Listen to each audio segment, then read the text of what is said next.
एवं स्वागत। MH1 channel के माध्यम से जो भी भक्तजन नित्य बाबा की इस पवित्र गुफा का दर्शन कर रहे हैं, मंगल आरती का दर्शन कर रहे हैं, बाबा का दर्शन कर रहे हैं, उनका भी हार्दिक अभिनंदन है। बंधुओं, जो भी भक्तजन बाबा की पूजा करता है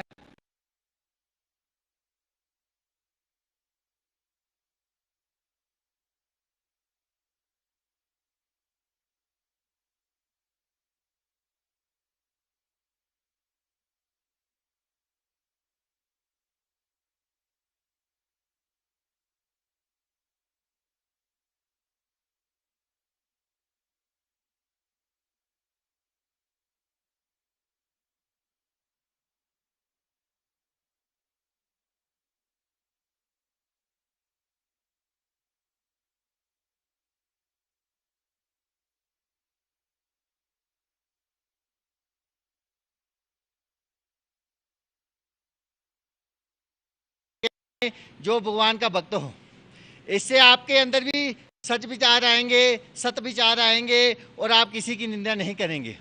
बड़े बड़े समूह में जाने से अगर वो दुर्वृत्ति वाले हैं तो आपको आपकी बुद्धि भी वो भ्रमित हो जाएगी।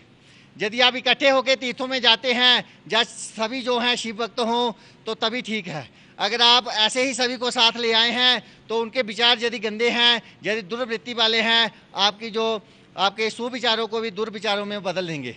इस प्रकार अगर तीर्थों में जाएं, किसी की निंदा ना करें और निर्मल भाव से बाबा की पूजा करें। या जिस भी तीर्थ में जाएं उसका निर्मल भाव से पूजन करें, उस देवता का निर्मल भाव से पूजन करें। बंधुओं, हमने देखा, ऐसे देखने में आता है कि जैसे कोई सत्संग, कोई कीर्तन इत्यादि चल रहा होता है, या संत जन कथा सुना रहे होते हैं, तो हमारा ध्यान ये होता है कि संत ने बहुत अच्छी कथा सुनाई, उसने बहुत अच्छे वर्णन किए, भगवान का चरित्र जो है बहुत बढ़िया सुनाया, पर हमारा ध्यान उनकी तरफ नहीं होना चाहिए। वो तो संत जो हैं आगे ही सिद्ध हैं, वो तो इससे ही सुनाने ही बैठे हैं, वो तो कल्याण करने ही बैठे हैं। हमारा ध्यान इस तरफ होना चाहिए कि जो उन्होंने कहा है उसको अपने जीवन में धारण करें। ऐसी हमारी वृत्ति, ऐसी हमारी सोच होनी चाहिए, ना कि संत ने बहुत अच्छा सुनाया इस चीज़ों में रहना है, क्योंकि हम इसी चीज़ों में रहते हैं। वो वाले शास्त्री जी अच्छे हैं, वो संत बहुत बढ़िया कथा करते हैं, वो ऐसे करते हैं, परंतु हम ये नहीं सोचते वो तो है ही अच्छे, इसलिए तो सुना रहे हैं, पर उन बातों को जीवन में धारण करें ताकि हमारा जीवन जो है वो भी धन्य हो। इन बातों का ध्यान रखना चाहिए और कथा इत्यादि में जाकर कभी निंदा नहीं करनी चाहिए, क्योंकि निंदा करने वाला जो है वो कभी कृपा का पात्र नहीं बनता। एक दंत कथा आती है शास्त्रों में, एक दंत कथा के माध्यम से जो है बताने का प्रयास करेंगे कि एक राजा था, वो ही धर्मात्मा था, नित्य यज्ञ भंडारे अपने घर में करता था, होम करता था, संतों की सेवा करता था। एक दिन ऐसा हुआ कि आकाश मार्ग से एक पक्षी ने सांप पकड़ा हुआ है, तो वो ऊपर से जा रहा होता है पक्षी। तो नीचे जहाँ पाकशाला है, जहाँ राजा जो है नित्य 100 ब्राह्मणों को भोजन करवाता था, वहाँ खाना बन रहा था और ऊपर से सांप जो है वो पात्र में पड़ जाता है। जिस पात्र में सब्जी बन रही होती है वो सांप उसी पात्र में गिरता है। ना बनाने वाले को पता चलता है, ना खिलाने वाले को पता चलता है। 100 ब्राह्मणों को खाना खिलाया जाता है, 100 के 100 ब्राह्मणों की मृत्यु हो जाती है।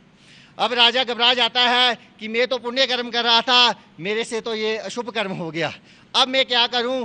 राजा संत के पास जाता है, संत सलाह देते हैं कि आप तीर्थों का गमन करो और प्रायश्चित करो। राजा जो है राजपाट त्याग कर जो है तीर्थों की तरफ चला जाता है।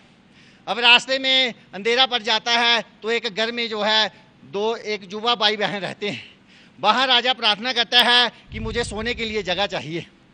जब राजा वहाँ जाता है, सोने के लिए जाता है, तो उसकी जो बहन है, लड़के की बहन है, वो ध्यान में बैठी होती है, वो पूजा कर रही होती है।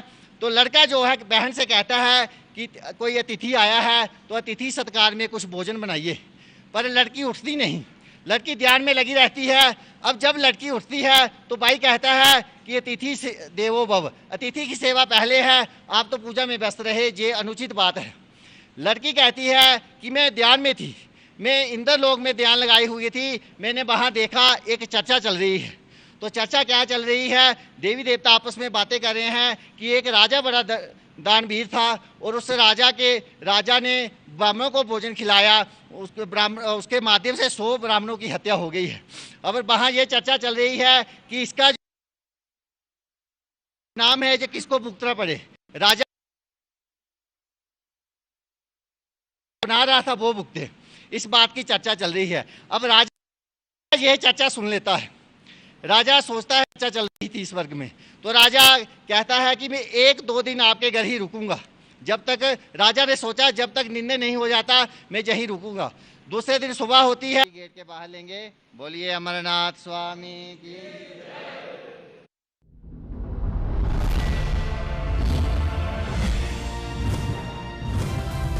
आप देख रहे हैं डीडी नेशनल, इंडिया का अपना चैनल।